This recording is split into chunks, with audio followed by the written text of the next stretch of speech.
نووسەری ئەمریکی تۆماس فریدمان لە وتارێکی ڕۆژنامەی نیویۆرک تایمزدا دەڵێت لە جەنگی ئۆکرانیادا جگە لە شکست و دۆڕاندن ڕێگەیەکی دیکە لە بەردەم سەرۆکی رووسیادا نییە.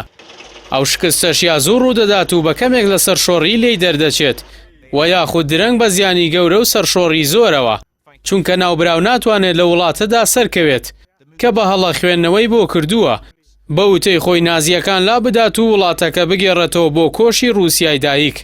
فریدمان سەرەتا باس لەوە دەکات کە پۆتین هیچ حیسابێکی بۆ سربەخۆی خوازی و بەرەو خۆراوەچوونی گەلی ئۆکرانیا و بڕیاری بەرگری لە خۆکردنیانی نەکرد.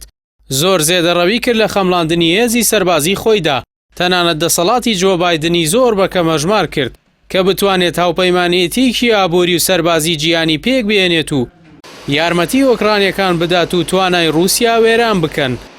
خوێندنەوەی هەڵەی کرد بۆ توانای کۆمپانیا و کەسایەتیەکان لە سەرانسەری جیهاندا کە بتوانن لە گەمارە و سزا ئابووریەکانی سەر رووسیادا بەجیا لە حکوومەتەکان بەشداری چالاکانە بکەن.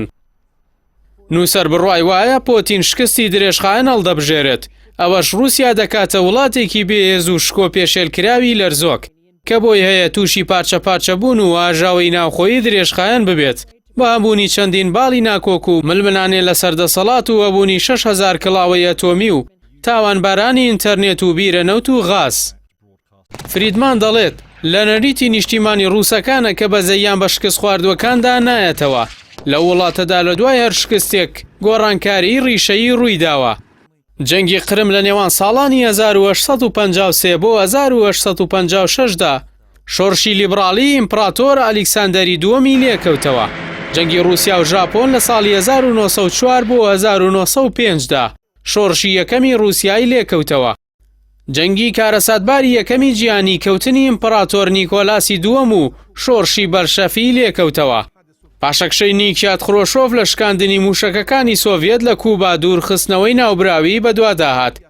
جەنگی ئەفغانستان بە چاکسازی شکست خواردووی میخائیل گورباچۆفی سەرۆکی سۆڤیەت کۆتایی هاتوو دوجارە ئەو کوتلەیە هەڵوەشایەوە.